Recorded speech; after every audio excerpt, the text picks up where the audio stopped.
සුබ දවසක් ආදරණීය කතිකාචාර්යතුමිය ඇතුළු කණ්ඩායමේ සියලුම සහෝදර සහෝදරියන්ගේ අවසරයි.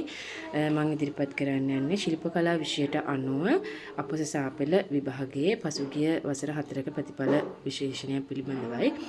මෙහිදී මම ඉදිරිපත් කළ තියෙනවා 20 21 2020 2021 22 23 යන වසරවල ආයුධම්කරුවන් සහ සමත් ප්‍රතිශතය. මේක නිරූපණය වෙනවා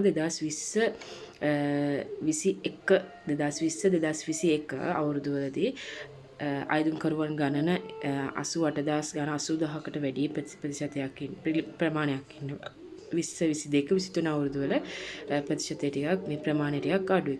නමුත් සමත් ප්‍රතිශතය ගත්තහම සාපේක්ෂව 2020 21 අවුරුදු වලට වැඩිය 2022 23 අවුරුදුවල සාපේක්ෂව සමත් ප්‍රතිශතය වැඩිම මේ සමත් ප්‍රතිශතයක් පෙන්වුම් කරන්නේ 2022 අවුරුද්දේ 92.76ක් විදිහට ප්‍රතිශතයක්. එතකොට 2020 89.16කුත් 2021 86.64කුත් 2022 92.76කුත් 2023 91.67කුත් යන ප්‍රතිශතයක් සමත් ප්‍රතිශතයන් විදිහට නිරූපණය කරනවා. මේ දත්ත විශ්ලේෂණයෙන් පෙන්වන්නේ අපි පහුගිය අවුරුදු 4ක ශිල්ප කලා විෂයේ සමත් ප්‍රතිශතයන් අපොස සාපෙළ විභාගයේ ඉදිරිපත් කිරීම බොහොම ස්තුතියි.